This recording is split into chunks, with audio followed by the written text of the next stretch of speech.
Let me tell you something that no one wants to say out loud. No one is your friend. Sounds harsh, right?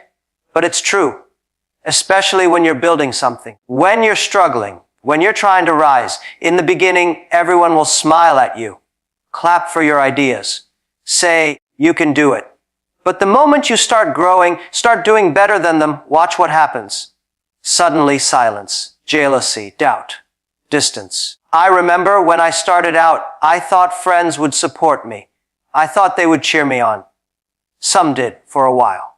But when sacrifices had to be made, when hard decisions came, most disappeared. Why? Because they were never really in it for me.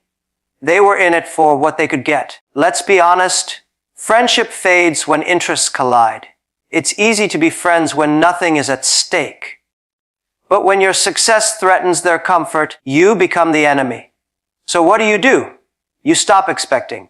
You stop relying on people's approval. You stop depending on someone to believe in you. You believe in yourself. Build a team. Build partnerships. But keep your eyes open. Loyalty is tested when you fail, and even more when you win. You think people will support your dream because they love you. No. People support what works. If your dream is profitable, they'll line up. If it fails, they'll disappear. This is not pessimism. This is business. This is reality. And yet, this is also freedom. Because when you accept that no one is your friend, you stop chasing applause. You start building in silence. You make better decisions. You become dangerous, not because you're cold, but because you're clear. So next time you feel alone on your journey, remember this: no one is your friend, but that's exactly how winners are made. In business, the harsh reality is this: emotions can destroy what logic builds. When you're making decisions based on how you feel instead of what's smart, you are setting yourself up to lose. It doesn't matter how passionate you are, how loyal someone has been, or how good the relationship once was. If you let emotions take the driver's seat, you will crash. Business is not personal. It's about value, performance, timing, and leverage. The moment you start mixing emotions with execution, you're giving power to things that have no place in strategy. You'll make bad hires because he's a friend. You'll keep an unproductive employee because she's been with you since day one. You'll refuse to fire someone because they're trying hard. None of that pays bills. None of that builds a scalable company. You might think, but I care about my people. That's good. But business doesn't care about your feelings. The market doesn't give a discount because you're nice. Your competitors won't slow down because you're sentimental. The moment you lose your edge, someone else eats your share. Most people don't understand the cost of emotional decision making in business until it's too late. They let guilt stop them from cutting expenses. They let pride prevent them from pivoting. They stay in partnerships that are draining them, all because of emotional attachment. These decisions are not seen as mistakes in the moment. They're seen as loyalty, as being human. But 6 months later, when the money runs out or the opportunity slips away, the same people call it regret. Being emotional doesn't make you weak, but being emotional in business decisions makes you vulnerable. Emotions make you reactive instead of proactive. They make you hold on when you should let go. They make you trust when you should verify. They make you hope when you should act.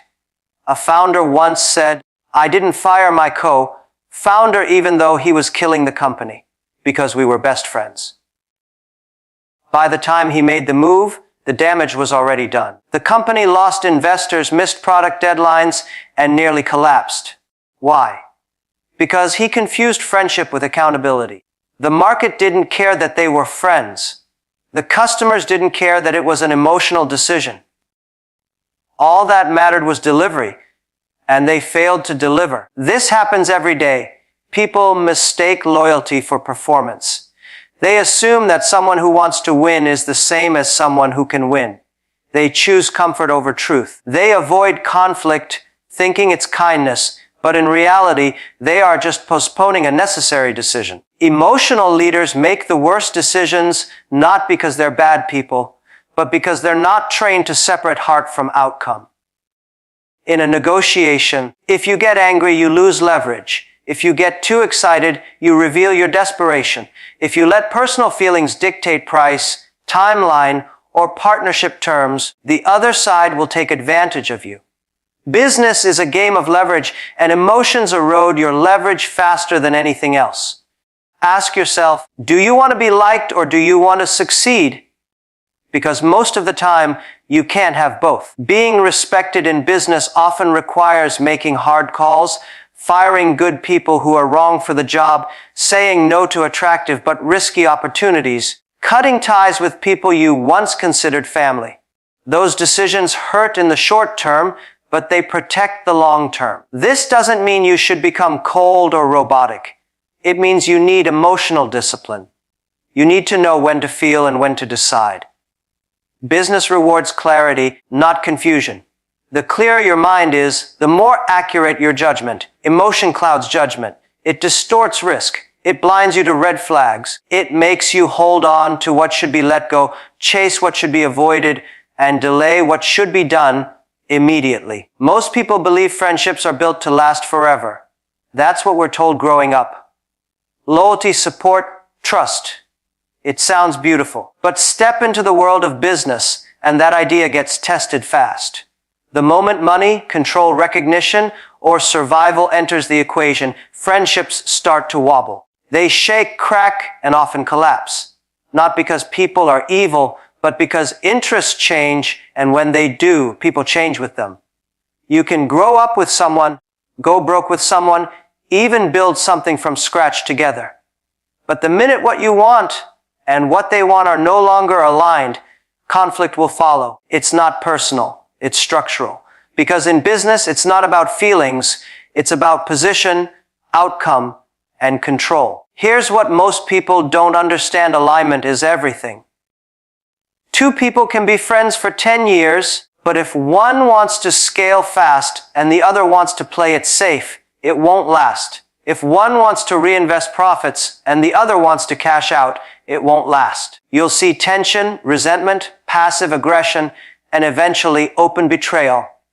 It starts small. One friend starts making more decisions without consulting the other. One wants more credit, more money, more say. Suddenly the energy shifts. Meetings feel colder. Communication slows down. You realize you're not aligned anymore. Not in vision, not in values, not in drive. And that's where the friendship starts dying. In the beginning, you think you can fix it. You tell yourself, we've known each other forever. We'll work it out. But business has no memory. It only rewards performance and alignment. If your interests aren't synced, the business will suffer. If you force it to work just to protect the friendship, you lose twice. First the business, then the friendship anyway. And here's the part no one talks about. When interests clash, people justify anything. The same person who once stood by you will now say, I deserve more, or I was always the one doing the real work, or you changed. And maybe you did. Maybe they did. That's not the point. The point is, when interests aren't aligned, even the best memories can't keep the team together. This happens with co-founders, business partners, longtime employees, anyone. At some point, one of you wants something different: more money, less work, a faster exit, a bigger role, a louder voice. That's when it becomes clear it was never just about the friendship. It was about what the friendship was providing. And once it stops providing that value, people walk. Some don't walk. They sabotage. They stay, but they start playing politics, whispering, withholding, undermining. They become silent blockers instead of open allies. And you're sitting there thinking, but we're friends. No, you were friends until your paths diverged. Friendship is easy when things are equal, when there's no pressure, no scoreboard. But when it's time to make hard calls, when someone has to be the CEO, when equity has to be split, when responsibility has to be owned, that's when the truth comes out. People reveal who they are when their interests are threatened. This is why mature entrepreneurs protect the business first. They don't mix roles without clear boundaries. They put everything in writing, even with friends. They understand that structure preserves relationships better than feelings ever could. Because when interests clash, the only thing that can hold things together is clarity, not loyalty. You'll hear stories all the time. Best friends turned enemies, partners who haven't spoken in years, one suing the other over a broken deal. These aren't rare exceptions. They're patterns. The root cause is almost always the same interest shifted, and no one was honest enough to admit it early. Instead of renegotiating, they avoided the conflict. They let it fester, and when it exploded, the friendship couldn't survive the fallout. It's not bitterness. It's the game. And the game doesn't care how close you once were. When everything goes wrong, and it will at some point, most people look around for someone to save them. They call friends. They blame circumstances. They hope someone shows up with advice, money, a solution, anything. But the truth is, in life and in business, no one is obligated to fix your problems. No one is staying up at night thinking about how to rescue you. That's your job. That's your responsibility. You are your own backup plan. The faster you accept that no one is coming, the faster you get stronger. This isn't about being negative. It's about becoming unshakable. It's about developing a mindset where your survival, your success, your rebound, all of it is in your hands. Not your parents, not your mentors, not your partners, yours. People will say they have your back. Sometimes they mean it. But when things get real, when money's tight, when failure is looming, when the situation gets uncomfortable, they disappear. Not because they hate you, because they have their own problems, their own fires, their own risks. And if helping you threatens their comfort, they'll choose themselves every time. That's not betrayal. That's human nature. So stop building your safety net out of other people. Stop expecting that someone else will step in when things get hard. Start building skills. Start building emotional resilience. Start building the discipline to handle it yourself. If your business fails, learn how to start again. If a deal collapses, figure out how to create a new one. If you get burned by someone you trusted, learn how to keep moving without their support. People talk about having plan A and plan B, but most people's plan B is hoping someone saves them. That's not a plan. That's wishful thinking. Your plan B needs to be you. Your own resourcefulness, your own creativity, your own ability to pivot when everything falls apart. There will be days when you feel abandoned, when people ignore your calls, when investors pull out, when friends suddenly get busy. In those moments, the only thing you'll have is what's in your head and what's in your heart. Your knowledge, your grit, your ability to think clearly when everything is a mess. That's why you can't afford to be emotionally fragile. You have to be your own support system before you ever expect anyone else to show up. And even when people do show up, when they help, when they advise, when they support you, be grateful, but don't get dependent. Because help is temporary. Encouragement is temporary. The real engine behind your recovery, your growth, your breakthrough is always going to be internal. When the dust settles, the only person standing next to you 100% of the time is you. People romanticize the idea of teams and partners and mentors.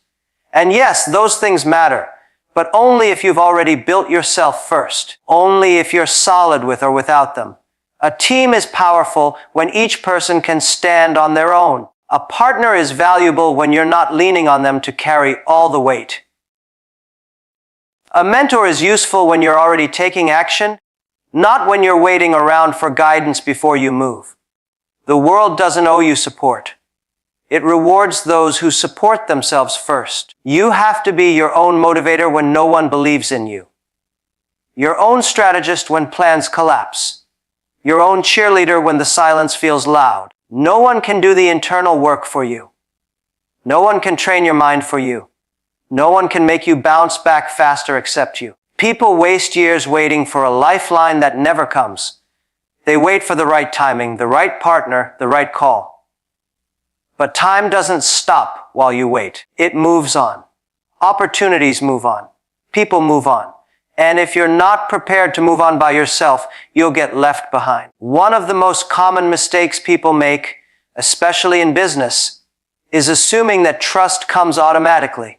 They believe that just because someone smiles, nods, or shares a few common goals, that person is trustworthy. But trust is not a given. It's not based on time, titles, or even shared history. Trust is earned through behavior, results, and consistency under pressure. You don't trust people because they say the right things. You trust people because they do the right things, especially when no one's watching. In the business world, words are cheap. Promises are easy. Commitments mean nothing without follow-through. Everyone sounds good when the stakes are low. Everyone has integrity in the first meeting. The real test comes when money's involved, when decisions get hard, when circumstances change. People often get blindsided because they put their faith in someone too fast. A co-founder talks big and disappears when it's time to execute. A new hire impresses in interviews and then delivers excuses instead of results. An investor says they're all in, then ghosts the moment the numbers dip. And every time, people say, "But I trusted them." That's the problem. You trusted too soon. Trust is not a blanket you throw on someone because you like them. It's not a favor. It's a currency. You don't hand it out freely and hope for the best. You watch how people move. You study their habits. You see how they handle pressure. You give small opportunities and see what they do with them. Then, over time, you decide if they've earned more. Even in long-term relationships, trust must be maintained. Just because someone was loyal last year doesn't mean they're loyal now. Just because they did the right thing once doesn't mean they'll do it again. People change. Motivations shift. Pressure exposes. That's why smart leaders are always observing, always evaluating. Not out of paranoia, but out of experience. Blind trust is not a strength. It's a liability. It opens the door to being manipulated, taken advantage of, and set up for failure. It's how people lose control of their companies, lose key deals, lose momentum. They trusted someone because it felt right, not because the person had earned it. You don't have to be cold or cynical. You just have to be clear. Clear that trust isn't something you give away, it's something people work for. And the same applies to you. If you want people to trust you, don't talk about how reliable you are. Prove it. Show up early. Deliver consistently. Handle conflict with maturity. Own your mistakes. That's how trust is built from both sides. Think of trust like credit. No one gets a loan without a credit score. In business, trust is your score. And just like credit, it doesn't matter what you say, it matters what your record says. Can you be counted on under pressure? Do you follow through when it's hard? Can people rely on your silence as much as your words? These are the metrics. Too many people assume that trust is transferable. They think, my friend trusts this person, so I can too. That's a shortcut to disaster. Just because someone came with a recommendation doesn't mean they've earned your trust. You still have to do your own due diligence. You still have to put them through the same filter. Otherwise, you're not managing risk, you're gambling. Even inside teams, even among so-called trusted circles, trust is never automatic. The moment you stop watching, people cut corners. The moment you stop checking, standards drop. The best environments are built on accountability, not assumptions. People perform better when they know their actions are noticed, measured, and expected to meet a certain standard. Trust, when earned properly, becomes powerful. It creates speed. It removes friction. It builds loyalty. But if you skip the process and assume trust from the start, you're not building a team. You're building a time bomb. When you decide to chase something bigger than comfort, when you commit to building, growing, leading, or breaking a mold, you quickly realize something most people never talk about. It gets lonely.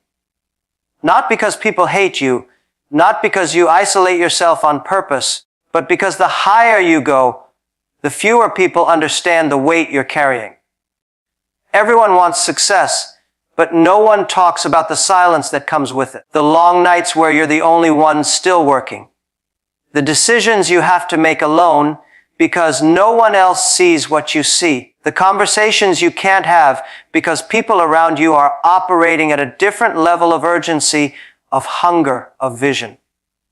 In the beginning, everyone is around. Friends cheer you on. Family supports you. You have people to talk to, people who nod along.